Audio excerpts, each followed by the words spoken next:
পরে নিজেই দোকান দিছে, ভাঙারি ব্যবসা করে। তো এই ভাঙারি ব্যবসা করাতে ওরা তো আসলে যারা করছে মঈন, অপু দাস, এই যে ওদের যে একটা দলীয় যে প্রভাব শক্তি, ওরা দলীয় প্রভাব শক্তি দিয়েই এলাকায় অনেকের কাছ থেকে চাঁদা দাবি করে যাচ্ছে। আমি নিজে ভিকটিম, আমার কাছে ওরা চাঁদা দাবি করছে। আমি চাঁদা না দেওয়াতে আমার বাসায় গিয়া আমার গায়ে আমাকে আমার বাড়ি ঘরের দরজা বের কইরা আমার বউসহ আমি রুমের দরজা আটকাইছে। আমার বাপ মা, আমার আমার বাচ্চারা, আমার দুই বন্ধু আমাকে দেখতে গেছিল। আমাকে হাসপাতালে প্রথম মারছে ওরা, 11তলা বিল্ডিং এর নিচে মারতে মারতে পরে আমি বাসায় চলে গেছি।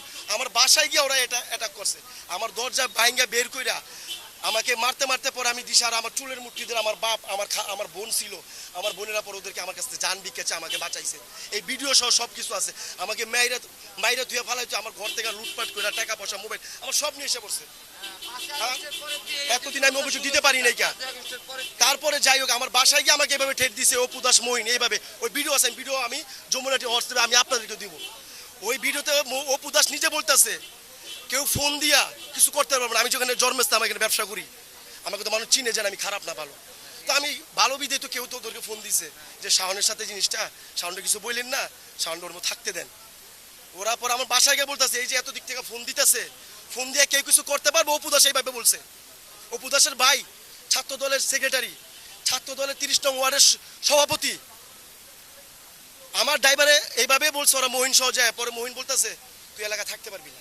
আমি কই ভাই আমি যাবো কোথায়, আপনি আমার বড় ভাই, আমার মারেন কাটেন, আমি এখানেই থাকবো। এতদিন ভাই মুখ বন্ধ ভাই। আমি তো ভাই আমি এলা বলি আপনাকে, আমি এতদিনকে আমি বলি এতদিন বলতে পারি না কেন। আমি থানায় অভিযোগ করছি, ওই অভিযোগের কাগজও আছে ওদের নামে, অভিযোগ করা আছে, আমার কাগজটাও দিব। আমি অভিযোগ করছি আমার বাপ মাকে। এই ঘটনার গত সোহাগবার ঘটনার একদিন আগে আমার বাপকে ঠেট দিয়ে বলছে, আমাকে তো বলছে কল রেকর্ডও আছে, আমাকে তো বলছে অভিযোগ উঠানোর জন্য। তার এই ঘটনা একদিন আমার বাপের বলছে আজ কি শেষ, আর বলবো না। অভিযোগটা দিছি কেন, তাই আমি মামলা করলে তো আমি যে এলাকায় থাকবো তার নিশ্চয় দেখি। অভিযোগ দিছি, তারা আমাকে ঠেটের পরে ঠেট ফোনে, আমার বাপের আমার মারে যেন আমি অভিযোগ উঠে ফেলি। আমার আত্মীয় স্বজন পরিবার এখানে, আমি এখানে ব্যবসা করি, আমার আত্মীয় স্বজন আছে, তাদেরকে সম্পূর্ণ ঠেট দিতেছে। আমাদেরকে পুরো আমাদের পরিবার, আমি তো একলা না। এখন আমি পরিবারের দিকে তাকায় হয়তো আমি কি করবো, আমি একলা মরবো, তাদেরকেও মারবো। এই জন্য আমি চুপ ছিলাম। ওর সাথে আরো অনেকে আছে, এই যে যেমন ওর সাথে আছে নান্নু, ফরিদ, এরা হচ্ছে দালাল, সম্পূর্ণ হাসপাতালে দালালি করে। এই দালাল যত হাসপাতালে দালাল, মহিনের সাথে ঘুরতো দালাল, সন্ত্রাস, চাঁদাবাজ, তারপরে ছিনতাইকারী, এসব পোলাপেন নিয়ে মানুষ তো আমরা আতঙ্কে থাকতাম ভাই।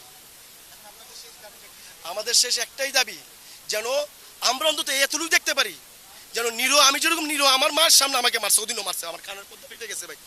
বিচার ওদিন যে আমি জিটিটা করছি তা পারতে, প্রথম বাসা আঘাত করছে, জিটি করিনি, ভয় ছিলাম। তারপর আবার মারলো, তো চিন্তা করলো এখন তো অভিযোগ করতে হইব, নাহলে তো উপায় নেই। তারা তো এই অলরেডি 2বার মারছে, তৃতীয়বার যদি মাইরে এলে আমি অভিযোগ করছি। তো না, আমি পুলিশ কোনো পদক্ষেপ ওরকম পুলিশ নিছে কিনা আমি তো এটা বলতে পারবো না। আমি জাস্ট অভিযোগ, আমি আমার জানের জন্য, বাঁচার জন্য আমি জাস্ট তাদের কাছে পুলিশ থানায় গিয়ে আমি অভিযোগ দিয়েছি। রাত্রে 2টা বাজে সেনাবাহিনীর কাছে গেছি, সেনাবাহিনী বলছে আপনি থানায় যান।